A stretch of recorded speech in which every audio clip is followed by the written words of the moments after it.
Let's talk free speech now. Most of you wouldn't know the Local Government Commission if you fell over it. It's a statutory body that reports to the Minister of Local Government and is set up to promote good local government practice in New Zealand by publishing guidelines and the things like that. If you go onto the Local Government Commission website, it's very much into its Māori tanga and all the Māori words come first and everything. But there it is. It's not a quango, it's a statutory body. It's full of bureaucrats who have obviously kissed the right bottoms to get their jobs on the Local Government Commission. Not to be confused with Local Government New Zealand, which is a kind of lobby group or association set up by local governments themselves at your expense, though it's losing members' hands over fist, pretty well recognised as a woke organisation. I was interested then to have a look and see some commentary from our good friends at the Free Speech Union, the champions of free speech in New Zealand, about guidelines being published by the Local Government Commission, which they say are a threat to free speech as far as democratically elected councillors and representatives are concerned. I wanted to find out more. So joining us now is Stephanie Martin from the Free Speech Union. Stephanie, lovely to see you again. Welcome to the platform. Lovely to see you, Sean. Good morning. Look, what has the local government commission got to do with censorship or free speech? How's this all come about? Why is it an issue?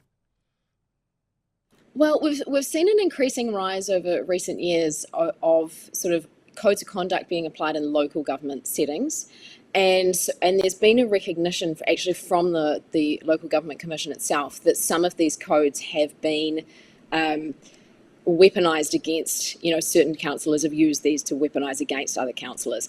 And so in the recognition of some issues around that and some recognition of issues around sort of misunderstandings, people not understanding the role of codes of conduct, they've come together and they said, all right, well, we're going to come in and we'll standardise it. So what this is a standardised code of conduct. Is it legally enforceable? It would apply to all throughout the country. Okay, would it be enforceable by law or is it just a guideline? Well, that's the difference of some of the clauses being material, by my understanding, because a lot of the things that are in here could be material breaches. Okay, well, just explain for a dummy like me, what does that mean, material breaches? Well, to be honest, I've been learning myself about this because obviously it's the legally, which I'm not so. Okay, what I'm saying is, a code of conduct's legally enforceable or not? Because I would, at a fundamental philosophical level, say people get elected. They are the representatives of the people. It's not up to a bunch of bureaucrats or even our central parliament to put fences around how they can behave. They should express the will of the people as freely as possible.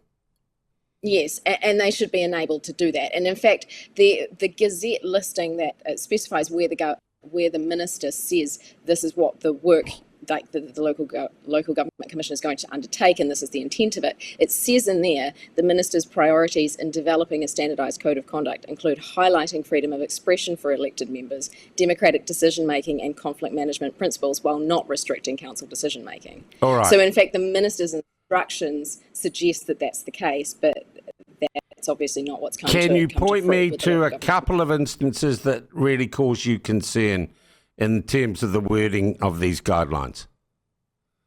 I think one of them is that the code would make it a material breach to publicly criticise staff or question their professionalism. So any councillors that were, being critical of someone else and that was perceived as a criticism, that could be a material So you couldn't turn around and say some guy who works for the council, gets paid hundreds of thousands a year, is useless. No. So reputational harm as well, this is another dimension of it. Reputational harm is, in this document, being treated as serious harm. Oh. So something that could conflict with the reputational harm of another elected member could be seen as so a political opponent, you couldn't say they were useless. Well, that defeats the whole point of having political opponents, doesn't it, Stephanie? If you can't say he's useless, you might as well vote for him. it's hard to see. They say, yes, we've got free speech, but it needs to be used responsibly and it needs to not be derogatory. And perhaps we might want it to be the case that people don't kind of go into these into these situations wanting to kind of lampoon other people, as individuals. But, debate happens. This is the nature of political debate. It's a bumpy old game. You're going to disagree. You're going to have conflict with other members. You're going to, at times, say things that might damage their reputation. This is the nature of, political debate. So it's very hard to see how what the local government commission is suggesting here is consistent with the rights. Well, where are these suggestions at? Which is why we're obviously so concerned about it. Where are these suggestions at? Where is this process at right now? So they've released this draft standardised code of conduct and it's out for consultation at the moment. So what we're really trying to encourage people to do is to kind of see the red something.